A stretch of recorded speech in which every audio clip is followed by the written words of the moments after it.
there is a covenant made by Jesus that has no parallel. Luke calls it the New Covenant. It was instigated by Jesus when he was with his disciples, sharing in what has become known as the Last Supper. The New Covenant was explained by Jesus during the meal. As he broke bread and gave it to his disciples, he said, "This is my body given for you."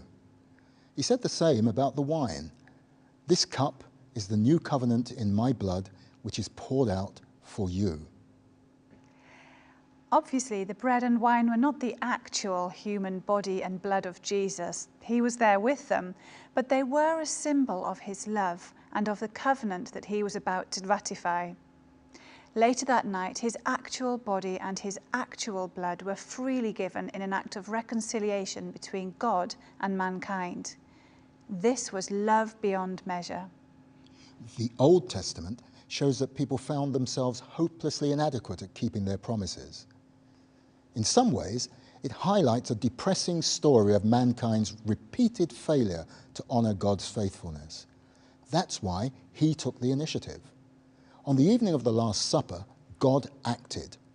What mankind could not do for itself, become fit for a relationship with its holy God, the Son of God, Jesus, would do on its behalf. Any covenant we make in response simply has to be one of our self-giving. It has to acknowledge our need of his mercy and God's forgiving grace, and especially express our gratitude for his all-embracing love. Put simply, Jesus chose to give his life for us, we who were helpless.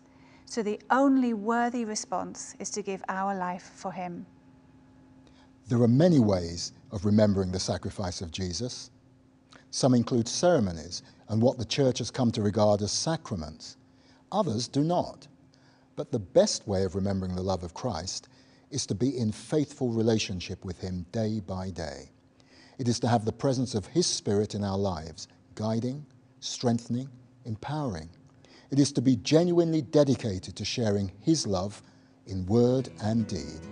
And only that response makes any covenant real. So what is it like to serve Jesus in another culture? What are the challenges to salvationists? Don't forget to turn to the In Culture feature in your book. This time we look at Argentina. Discover more about your own culture as you compare it with another one.